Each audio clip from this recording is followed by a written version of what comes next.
মেহেরপুরে শুরু হয়েছে বিটরুট চাষ। পুষ্টিগুণের কারণে সুপার ফুড হিসেবে পরিচিত এই বিটরুট কীটনাশকের ব্যবহার খুবই কম হওয়ায় নিরাপদ সবজি হিসেবেই আগ্রহ বিদেশি ক্রেতাদের।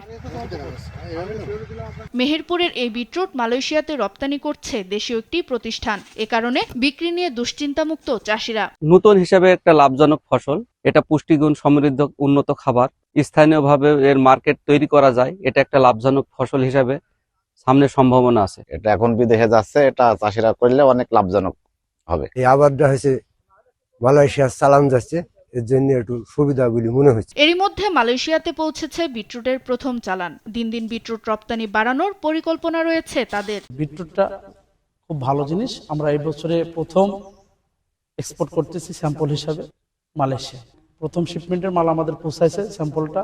এখন আজকেও আমরা হারভেস্ট করছি, আমাদের 4 টন গিয়েছে। বিটরুট চাষে কৃষকদের পরামর্শ সহ প্রয়োজনীয় সহযোগিতা করছে কৃষি বিভাগ। কৃষকরা এটা চাষ করে লাভবান হচ্ছে। বিশেষ করে গাংনী উপজেলায় আমাদের কিছু কৃষক ভাইরা এটা মালয়েশিয়াতে রপ্তানি করছে। তো এতে এই অঞ্চলে কৃষকরা উদ্বুদ্ধ হচ্ছে। আমরা কৃষকদেরকে পরামর্শ দিচ্ছি যে সমস্ত ফসলগুলো আসলে আমরা বিদেশে রপ্তানি করতে পারবো, সেই জাতীয় ফসল উৎপাদনে। রপ্তানি অব্যাহত থাকলে কৃষকের লোকসানের চিত্র বদলে দেবে বিটরুট চাষ, এমনটাই প্রত্যাশা সংশ্লিষ্টদের। সুপ্রিয়া তৃষা, নিউজ ডেস্ক, দেশ টিভি।